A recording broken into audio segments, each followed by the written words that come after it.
देखिए ये अपना कौन सा पार्ट है, पार्ट थर्ड बुक्स में 12th सिलेबस के हिसाब से हम पार्ट थर्ड में पढ़ रहे हैं, वॉल्यूम थर्ड।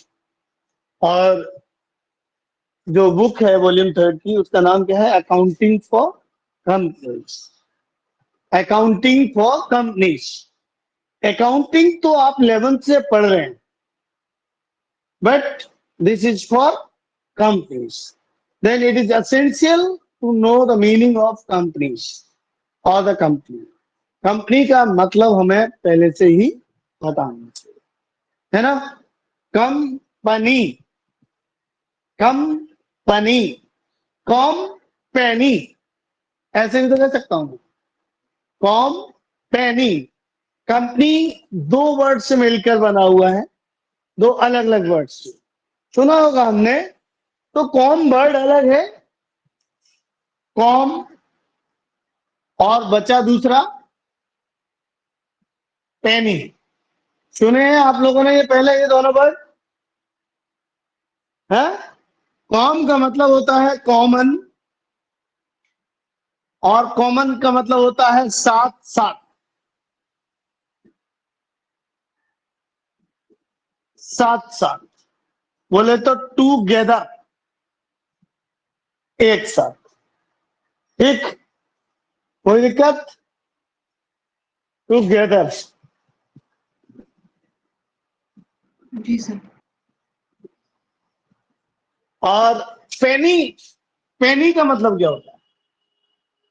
पेनी का मतलब होता है रोटी, अपन चपाती कह सकते हैं, है ना। Whatever the piece of food अपन कह सकते हैं। Company, company, common मतलब एक साथ भोजन करना। क्या कंपनी का मतलब क्या है? एक साथ भोजन करने से, मिलकर एक साथ हम कोई ऐसा काम कर रहे हैं जिसको हम सब करना चाहते हैं, जिसको करने का हम सभी का मन है। हम सभी किसी ऐसे कार्य में एंगेज हैं जिसको सब चाहते हैं। टू फिल द बेली, हम अपना पेट सभी भरना चाहते हैं। कंपनी का मतलब वही उसी से ही है। We are following the common goal. यहां पर ये लोग कॉमन आए, एक साथ गेट टुगेदर हुए, और what, to fill the belly, roti, एक साथ रोटी खाना। So what you mean by the company. अच्छा एक बात है, इस वर्ड में मैं कहूंगा कि अगर हम एक साथ खाना खा रहे हैं तो हम लोगों में आपस में झगड़ा हो रहा होगा क्या? एक साथ डाइनिंग टेबल पर हम बैठ के खाना खा रहे हैं, इसका मतलब हम लोगों में एकजुटता है, वॉलेंट्रीनेस है, स्वेच्छा है। हम जो भी काम करेंगे एक साथ करेंगे, खाना भी एक साथ खा रहे हैं। Get it?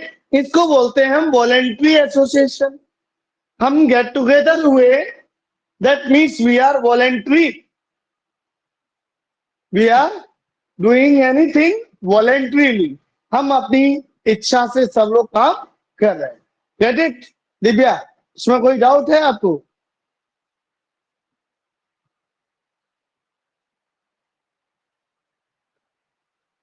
आवाज नहीं आई? नहीं सर। अब आई, ठीक है। आगे बात करते हैं। A company is a voluntary association of two और मोर पर्सन्स। तो कंपनी क्या है? दो या दो से अधिक व्यक्तियों का एसोसिएशन है, ग्रुप है, समूह है। Any problem? No problem. Voluntary, and we are contributing to a fund और अ जॉइंट स्टॉक। गुल्लक, उसे तो सभी जानते हैं।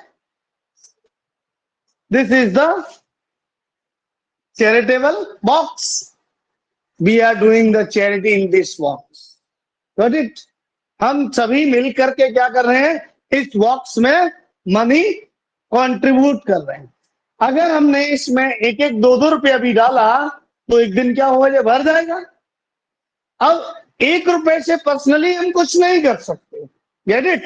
बट जब ये भर जाएगा बहुत सारे लोगों के आने से, अब हम एक बड़ा काम, साहसिक काम, डेयरिंग वर्क कर सकते हैं, get it. But why we are contributing, the objective is valent to all of us. क्योंकि until unless I told you what is the objective of this गुल्लक, तब तक आप इसमें नहीं डालेंगे, गॉट इट। मैंने पहले ही बोल दिया है कि हम कोई डेयरिंग टास्क करने वाले हैं, इससे हमें बहुत सारा रिटर्न प्रॉफिट मिलने वाला है। That is why we are contributing to this. So this is what the voluntary association to contribute to a fund, बोले तो joint stock, got it? That is why company is also termed as the joint stock company, got it? Joint stock company, clear है? And contributing to a common fund or the joint stock, what is the object? To earn profit. The common goal, that's a lawful object. To achieve a lawful object. हमने law भी पढ़ा होगा, नहीं तो पढ़ेंगे, ठीक है। तो एक कानूनी उद्देश्य का हम पीछा करेंगे। This is what, to earn profit by engaging in any kind of the economic activities, that's called business. That's called business. Got it? Company का मतलब क्लियर है? ये सरल, ये हम आम भाषा में कभी भी समझ सकते हैं। क्या कंपनी बना के बैठे हो क्या?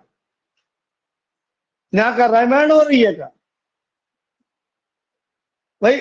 कुछ वर्कर्स ऐसा करते हैं, कई बार ज्यादा सा टाइम मिला नहीं, हाँ यार क्या चल रहा है, क्या चल रहा है, क्या वाक्य दबा बहुत हवा में चल रहा है, वो तो चल भाई ये देखे थे चल के।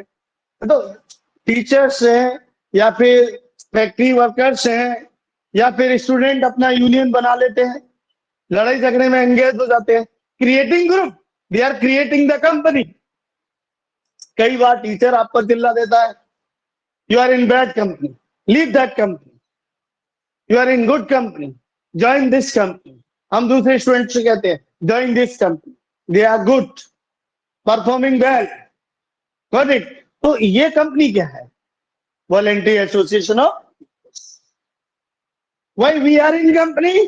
Because we have the same interest, same object और सेम व्हाट,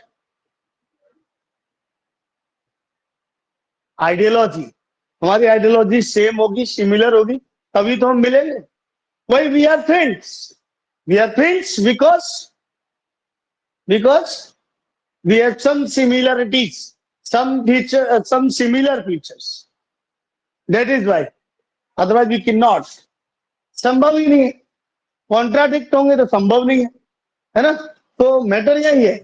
तो अपन बात करें as per the companies act 2013, इसकी डेफिनेशन के लिए। कंपनी एक्ट इससे पहले भी थे, but right now we are following company act 2013। As per this act, what is the company? Company means a company incorporated और registered under the company law or the Company Act, either in 2013 or any previous laws. This is what means the company. Incorporation मतलब registration, getting registered under this act. That is why it is called a company. Okay. For the simplest definition है इसकी, company means a company incorporated or registered under the Company Act 2014. मुझे लगता है इसमें ज्यादा कुछ explain करने के लिए है। सीधी सी बात है, कंपनी किसी भी कंपनी एक्ट के रूल्स और फॉर्मेट्स के अकॉर्डिंग, टर्म्स एंड कंडीशन के अकॉर्डिंग हम कंपनी को रजिस्टर्ड कराते हैं, तो कंपनी। समझ में आ गई बात? ठीक है। जो परफेक्ट डेफिनेशन है इसकी वो है एज पर द LH हेने। देखा जाए तो ये जो डेफिनेशन है वो वास्तव में ये फेमस डेफिनेशन है और पॉपुलर है। इसके अनुसार अ company is an artificial person. What is this? A artificial person. Artificial मतलब does not have any physical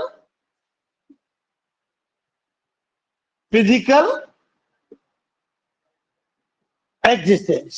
इसका अपने आप में कोई फिजिकल एग्जिस्टेंस नहीं। इट्स एन आर्टिफिशियल, कृत्रिम व्यक्ति है। कैसा है? How could you say that he is like that?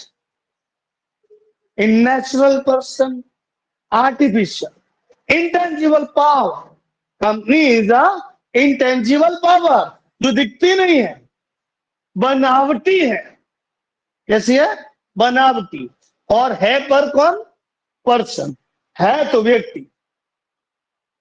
How we can say that it's a व्यक्ति, person?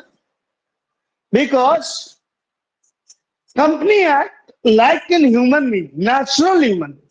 Definitely if you one have the bank account in the bank, company also have. Got it? If someone sue you, कोई तुम पर court में दावा करता है, you can sue over the company। Company पर आप दावा कर सकते हैं, ना? एंड वाइस वर्सा, आप पर कंपनी दावा कर सकती है। तो कहां कमी दिख रही है कि कंपनी व्यक्ति नहीं है, व्यक्ति की तरह एक्ट कर रही है। And what is the market value that you have? तुमसे ज्यादा मार्केट वैल्यू कंपनी की होती है। बताइए दुबई में कितने लोग अनिल अंबानी का नाम जानते हैं, मुकेश का नाम जानते हैं, जियो का सब जानते हैं। दिव्या सही कह रहा हूं? जी सर। एप्पल फोन सब जानते हैं इंटरनेशनली, उसके बाप का नाम कोई नहीं जानता। एप्पल सब जानते हैं, गूगल सब जानते हैं, सुंदर पिचई को कोई पूछता तक नहीं है, नाम तक भूल जाते हैं लोग। बात समझ रहे ना कि कंपनी की अपने आप में एक मार्केट वैल्यू है। Get it? तो इट्स एन आर्टिफिशियल पर्सन।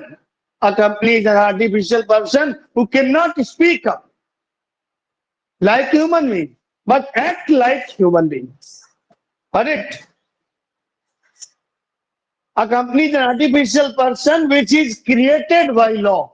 अगला वर्ड देखिए, created by law and it can only be dissolved by law। एक बार अगर कंपनी बन गई तो बन गई। As per the going concern concept of the accounting, company will operate its business activity for an indefinite period। Got it? Going concern concept के अनुसार company अपनी बिजनेस एक्टिविटीज इंडेफिनिट पीरियड तक करती रहती है। Company never die until unless it get unregistered as per the law or by the law। Company laws के according जब तक ये अनरजिस्टर्ड नहीं हो जाएगी तब तक ये इसका एग्जिस्टेंस बना रहेगा। Got it? So a company is created by law and can be dissolved by law। आगे बात आती है having a separate legal entity। मैंने आपको अभी जस्ट बताया था कि the ownership of company is separated from its owner. Got it? Company और उसका मालिक वो था सेपरेट लीगल एंटिटी। मैंने अभी इसके बारे में चर्चा की थी। आपसे जब भी कोई पूछता है कि आपके मोबाइल में जो सिम पड़ी है वो किसकी है, बताइए। सिम के फाउंडर का नाम लेते हैं किस सिम का ही नाम लेते हैं? सिम का ही लेते हैं। BSNL कनेक्टिंग इंडिया, एयरटेल कोई नाम नहीं लेता। सुनील भारती मित्तल को तो कोई जानता तक नहीं है, बिल्कुल नहीं जानता। अंबानी का तो नाम सुना भी है। समझ में आ रही बात? तो बात यही है, सेपरेट लीगल एंटिटी और वास्तव में लीगल एंटिटी है। आपका लीगल एक्सिस्टेंस इतना ज्यादा नहीं है जितना कंपनी का लीगल एक्सिस्टेंस। भाई आपका रिकॉर्ड ढूंढने के लिए दिक्कत आएगी, कंपनी का रिकॉर्ड तो बकायदा ऑनलाइन पड़ा है, कंपनी एक्ट के अकॉर्डिंग रजिस्टर्ड है, रजिस्टर में रिकॉर्ड है। समझ भाई? तो ये ओनरशिप वहां से क्रिएट की गई, सेपरेट लीगल एंटिटी। आप स्कूल कॉलेज यूनिवर्सिटीज में पढ़ते हैं, जब भी घर से निकलते हैं रास्ते में कोई आपसे पूछता है कहां जा रहे हैं, आप बकायदा अपने स्कूल का नाम लेते हैं, इंडियन हाइट्स, माही इंटरनेशनल, यही तो बोलते हैं। इसके बाप का नाम क्यों नहीं लेते जिसने स्कूल को बनाया है? रियलिटी है, सेपरेट लीगल एग्जिस्टेंस है उसका, उसका कोई एग्जिस्टेंस नहीं। ओनर में डाई मर सकता है, ओनर में सेल इज शेयर, वो शेयर बेच के जा सकता है। Get it? Sole of it shares, ownership की क्या है, मालिकों की क्या, वो आते रहेंगे जाते रहेंगे, ट्रांजेक्शन तो हमको कंपनी के साथ करने हैं ना, तो why not to take, company का नाम लेंगे। ठीक है, आगे बात करते हैं। Separate legal entity and with perpetual succession, ये दो वर्ड अलग है। Perpetual succession, the business operations, business operations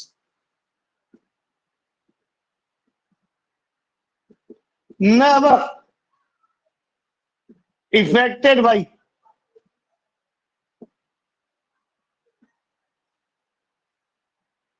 ownership. Owner के आने से, ओनर के रिटायरमेंट से, एडमिशन से यह कोई इंपैक्ट नहीं पड़ता।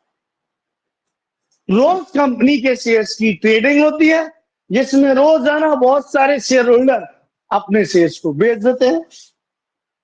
रोजाना कुछ नए पार्टनर एंट्री कर जाते हैं, they will by shares, but business activities पर इनका कोई इंपैक्ट नहीं पड़ता। बताइए, आपकी सिम चलने से बंद हुई क्या? आपने मोबाइल यूज करना बंद किया क्या? आपको मार्केट में सर्विस मिलती है कि नहीं मिलती है कंपनी से? वह कोई उनको खुद को पता नहीं रहता है कि हमारी कंपनी का आज मालिक कौन बना, कितने नए मालिक आए, कितने चले गए, पता रहता है क्या? किसी को कुछ नहीं पता रहता। ओनरशिप से कुछ नहीं होता है।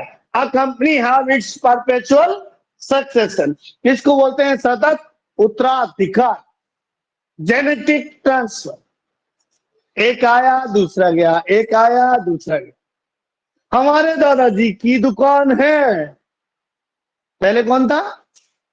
दादाजी, फिर हमारे बापू, फिर हम, फिर वो, फिर वो, फिर वो, लेकिन दुकान वही है, नाम उसका वही है और काम भी उसका वही है, और कस्टमर वही आ रहे हैं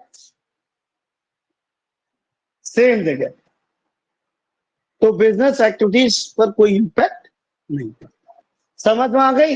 परपेचुअल सक्सेशन वाला फीचर्स ये पढ़ा, इधर कहां है ये? क्लियर है? नेक्स्ट है and a common seal. Common seal, company की ब्रांच कितनी भी हो, डिसीजन किसी भी डिपार्टमेंट में हो, इस पर अंतिम मोहर रिलायंस की लगेगी, टाटा है तो टाटा की लगेगी, सैमसंग है तो सैमसंग की लगेगी। कोई भी वर्कर अपनी मोहर लगा के आपको नहीं दे सकता। दे सकता है क्या? बताओ। आप चाहे रीजनल हेड हो, चाहे कोई से भी हेड हो, आप अपनी व्यक्तिगत मोहर लगा के नहीं दे सकते, अदरवाइज वो पर्सनल कॉन्ट्रैक्ट में आ जाएगा और आपकी पर्सनल लायबिलिटीज रहेगी उसके लिए। समझ भाई? कंपनी की लायबिलिटी नहीं रहेगी जब तक कि वो मोहर उस पर नहीं लगेगी। यानी कि बिजनेस में कोई भी डिसीजन होगा अंतिम, उस पर मोहर एक ही लगेगी। आप चाहे किसी भी ब्रांच से माल खरीद लें या कहीं से भी बेचा जाए, उन पर सील वहीं से लगे, कॉमन सील। इसको हिंदी में बोलते हैं सार्वमुद्रा ऑडिट। और बताइए कोई फीचर्स बता?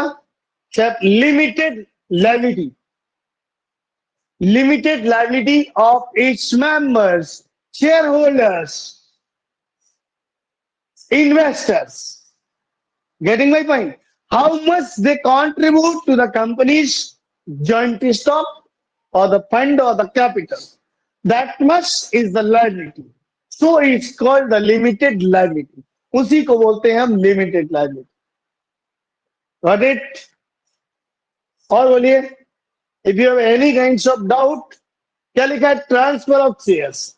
डेफिनेटली कंपनीज के शेयर को हम इजीली ट्रांसफर कर सकते हैं। Any time we can buy, we can sell during the trading hours, but a private company does not allow its shares to transfer. Got it? So it's now topic is close. Thank you आप लोगों ने। हाँ भाई, सब लोग इतने free क्यों बैठे हैं? मुझे तो ऐसा लग रहा है कुछ लिख ही नहीं रहे। देखिए दोबारा से देख लेते हैं इसको थोड़ा थोड़ा। क्या है ये? 1% कंपनी, ऐसी कंपनी जिसका रजिस्ट्रेशन और incorporation company act 2013, company act 2013 में सेक्शन 2 और सबसेक्शन 62 में हुआ हो। And what it does, it provide the company with 1% as its member. मतलब इसका मेंबर कितना होगा? 1। यानी कि इसकी लायबिलिटीज कैसी होंगी? अनलिमिटेड। सारी लायबिलिटी इसकी खुद की है, जो भी है, जितने भी एग्रीमेंट करेगा, कौन करेगा? यही अकेला करेगा। तो लायबिलिटी भी इसी की होंगी, लेकिन प्रॉफिट जो भी अर्निंग्स होगी वो किसका होगा? वो भी इसी का होगा। Is gaining that much. What is the minimum capital requirement to form this company? Rupees 1 lakh. And what are the number of directors? Minimum 1 director required and maximum it can be. Can have. What is this? Convert to private or public limited. अगर ये OPC अपने आप को private और public में convert करना चाहती है एनी टाइम, तो इसके लिए कंडीशन है कि इनका कैपिटल, पेड अप कैपिटल कम से कम 50 लाख से ज्यादा हो जाए। कम से कम 50 और इससे, ठीक है, मोर देन 50 लाख।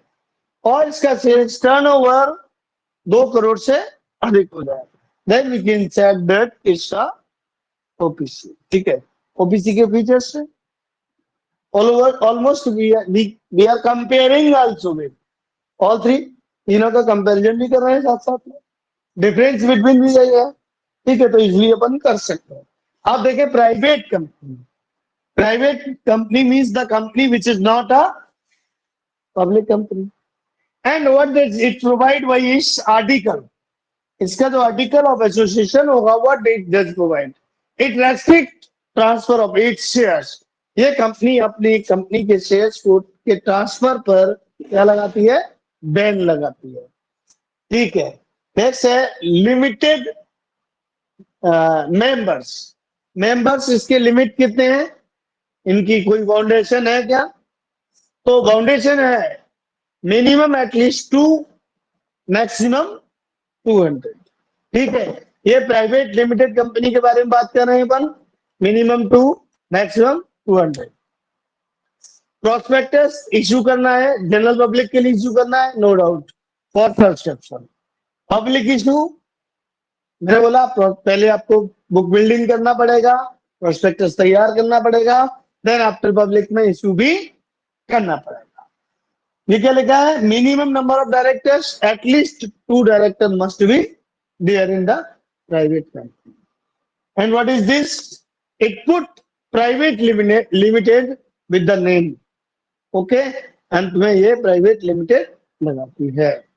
जैसे कि SBI SBI general insurance private limited, general insurance private limited. तो इस तरह से प्राइवेट लिमिटेड अपने नाम के पीछे लगाते हैं। नेक्स्ट क्या है? पब्लिक कंपनी, बोले तो public limited. It is registered और incorporated under Companies Act 2013 under section 2 subsection 71 of the Companies Act. And what is the company which is not a private company? Company law में अक्सर ऐसा पाया गया है कि नेगेटिव डेफिनेशन ज्यादा use करता है। ऐसी कंपनी जो प्राइवेट नहीं होती वो पब्लिक होती है, कोई प्रॉब्लम नहीं है सर। आगे क्या है? Limit members. Public limited company के मिनिमम मेंबर्स की संख्या 7 चाहिए, कम से कम 7, और अधिकतम कोई सीमा नहीं। नेक्स्ट क्या है? Minimum subscription. याद देखिए, प्रोस्पेक्टस बनवाना इतना मैंडेटरी नहीं रखा गया है। इसमें लिखा है prospectus need not to be issue, कोई आवश्यक नहीं। बट अगर प्रोस्पेक्टस तैयार किया और इशू किया, पब्लिक इशू, शेयर इशू किए पब्लिक में, जनरल पब्लिक में, for subscription, then there must be a subscription at least 90% of the issue.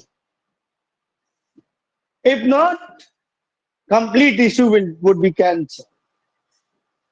ठीक, तो पूरा इशू पूरा का पूरा कैंसिल कर दिया जाएगा। तो यहाँ बाउंडेशन लगाया गया है कंपनी एक्ट में। पहले भी था, ओल्ड एक्ट में भी था, न्यू एक्ट में भी। ठीक है, minimum subscription is required. Okay, prospectus का बोल दिया not mandatory. Minimum directors, there are at least 3 minimum directors in the company private public limited, and they put at the end public limited. और बताइए, ये कंपनी है, 20 लाख रुपए की रिक्वायरमेंट है, और आपके पास रुपए कितने हैं? बीइंग अ बिजनेसमैन, आपके पास रुपए कितने? Personally you own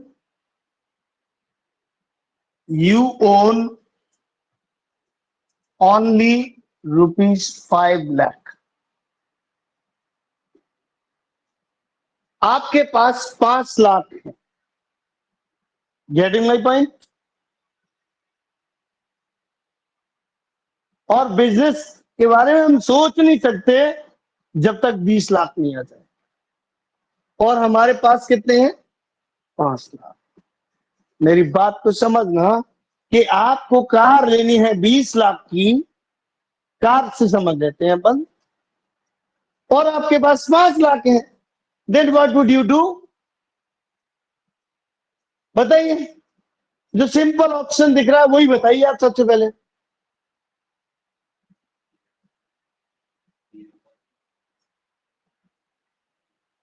of course we will बोरो, हम बोरो कर लेंगे ना, कोई प्रॉब्लम? EMI ऑप्शन ले लेंगे। बोरो करना या फ्रेंड से लेना, वॉट एवर, रिलेटिव से लेना, बैंक से अरेंज करना, कहीं से भी पैसे अरेंज करना, इसको बोलते हैं अरेंजिंग फंड। ये वर्ड समझते हैं ना? But when we arrange money, हम अरेंज कब करते हैं? When we get short of money, जब हमको लगता है शॉर्टेज है,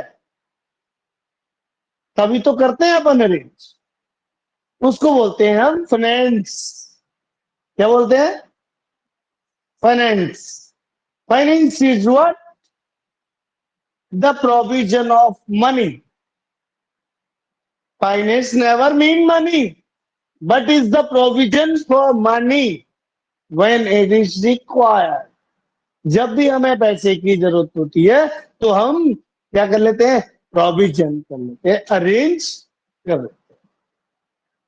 There are two arrangements, internal arrangements or external arrangements. Get it? Now we have the internal arrangement of money for the business, purpose of business. But we don't wanna borrow. हम कर्ज लेना नहीं चाहते किसी से भी एक पाई का. Then what to do? It's a challenging aspect. आप फ्रेंड के पास जा नहीं सकते. कारण क्या है कि आपका बिजनेस ऑलरेडी एक दूसरा बिजनेस पुराना है, वहां आपने बोरो भी कर रखा है, फ्रेंड्स पार्टनर्स भी बना रखे हैं, बहुत कुछ कर रखा है. आपको हाई लेवल पे पैसे की रिक्वायरमेंट आ रही है. You want to be a global. आपका छोटा प्रोजेक्ट नहीं है, ये ऐसे ऐसे कई सारे प्रोजेक्ट हैं. ये इनिशियल प्रोजेक्ट, आपको फ्यूचर में करोड़ों रुपए की जरूरत पड़ने वाली. देन इतना बोरोइंग्स पॉसिबल नहीं है. Then we have to borrow money from the directly from the public. हम पब्लिक से लेना पड़ेगा. पब्लिक से पैसा, पब्लिक से पैसे लोन लेने के दो ही साधन है. देखिए, हमारे फ्रेंड से पैसा लेने का दो ही तरीका है. या तो उसको ब्याज दो या उसको बिजनेस में हिस्सा दो, शेयर. What it? अगर हम उसको बिजनेस में हिस्सा देंगे तो वो बन जाएगा partner. He will share the profit of the business. What it? बन जाएगा कि नहीं? अब पार्टनर्स बनाते हैं तो वो कुर्सी पे बैठता है आके, ऑब्वियसली बगल में बैठेगा आके, बैठेगा कि नहीं आगे. तो प्रॉब्लम ये है कि हमारे इतने सारे फ्रेंड नहीं है, इतने बड़े ट्रस्ट ही नहीं है कि हम रोज नया पार्टनर बनाते जाएं और एक नई ब्रांच संभालते जाएं. It is not possible. Ultimately we have to go for the public to arrange money to expand our business globally. Got it? अगर हमें ग्लोबल तक जाना है तो यहां पर आप डायरेक्टली किसी से मांग नहीं सकते. Anyone can give you a single rupee without any benefit. बिना किसी फायदे के रिटर्न में कुछ दिए आपको 1 रुपया भी कोई दे सकता है? वो भी टुडेज वर्ल्ड, आज के जमाने में इम्पॉसिबल. कोई नहीं देगा. और मांगने पर तो बिल्कुल नहीं देगा. आप उसे कितना ही लालच दे दो. आप उससे कह दें कि आप मेरे को 2 लाख रुपए दे दो, मैं हर साल आपको 20% कमा के दूंगा. No one will trust you guys. आप पर कोई बिलीव नहीं करेगा. उसके लिए हमें अपनी कंपनी को रजिस्टर्ड करना पड़ेगा under any law. Then public is protected by that law. Then public will buy your shares. Then public will provide you money voluntarily. Got it? Because you are a registered company now. And you are guaranteed by the Registrar of Companies. The Registrar of Companies under under Act 2013. Company Act protection दी गई. अब हम market से पैसे ले सकते. And the RSC will authorize you to get money from the public. मैं आपको बताऊंगा कि किस तरह से आपको अधिकृत किया जाता है पैसे मार्केट से लेने के लिए. Getting my point? तो ये बहुत सारी चीजें हैं. अब मैं ये कह रहा था कि आप ये पैसे अरेंज कर रहे हैं तो मार्केट में जो इन्वेस्टर होता है वो जरूरी तो है नहीं कि एक आदमी इतने रुपये दे दे. You can't mobilise this much fund from a single person. किसी के पास 100 रुपए होंगे, किसी के पास 50 रुपए होंगे, किसी के पास 1000 रुपए होंगे. ऐसे ही तो ले पाएगा कोई पैसा. समझ आ रही बात? तो मैटर ये है कि कोई आपको 5000 देगा, कोई 20,000 देगा, डिफरेंट अमाउंट देगा. तो उसके हिसाब से एक्चुअली पहले शेयर नहीं थे तो हम क्या करते थे, आपको इतने की हिस्सेदारी दे देते, आपको इतने की हिस्सेदारी दे देते थे. इससे थोड़ा सा कैलकुलेशन में दिक्कत आया. तो हमने क्या करा, ये इसको सुविधाजनक बनाने के लिए, इसको सिंप्लीफाइड करने के लिए हमने इस टोटल 20 लाख के फंड को, इस टोटल 20 लाख के फंड को पीस में डिवाइड कर दिया। बोले तो मैंने इसमें भाग दे दिया कितने का, 20,000 यूनिट्स। 20,000 यूनिट्स में डिवाइड करते हैं, मतलब इसके 20,000 पीस बनाए। तो 20,000 पीस और इनका मूल्य रख दिया हमने ₹100। 20 लाख आएगा Divya total,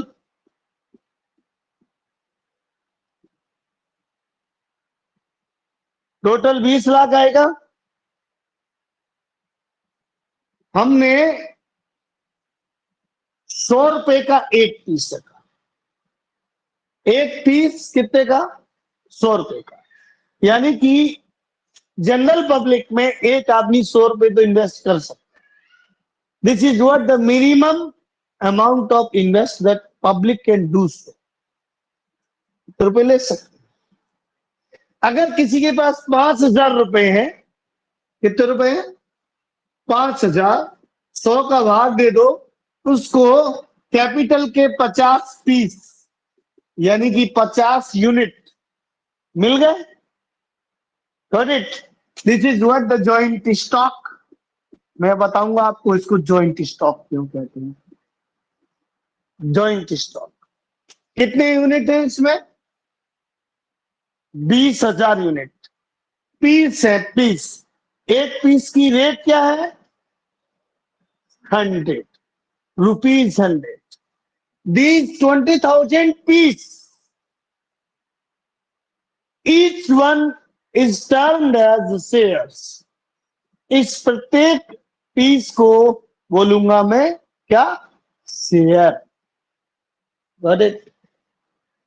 It means the total joint stock or the capital or the fund of the company is divided into many pieces or small piece, and a fixed price is termed as the face value of that piece, and each and every piece is called the shares। उनको हम बोलते हैं shares. Got it? आपको बहुत कुछ बताऊंगा इसके बारे में, तो आप समझिए ये जो यूनिट्स हैं, these are called the shares। और जो रेट है इसकी, रेट, मूल्य, प्राइस, एमआरपी, ये है इसकी face value, nominal value, registered value बताऊंगा सेपरेटली। फिलहाल तो आपको इतनी बात समझ में आ गई हो तो जो अच्छी बात है। हालांकि दिव्या ने एकदम बढ़िया आंसर दिया। अब आप एक बात समझिए कि आपके पास रुपए कितने थे, भाई साहब फोन पे बात कर रहे हो। कोई ने लगाया 20,000 रुपए, कोई ने लगाया 1 लाख, कोई ने लगाया 5 लाख,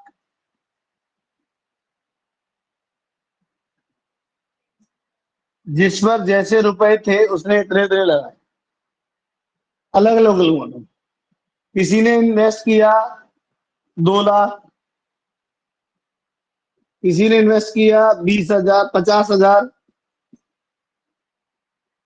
मान लो ये ए है, ये बी है, ये सी है, ये डी है और ये ई है। There are many investors who contribute to this fund. That is why this is called the joint stock. And who is getting this fund is called the joint stock company. बस आज के लिए बहुत अंतरिक्ष।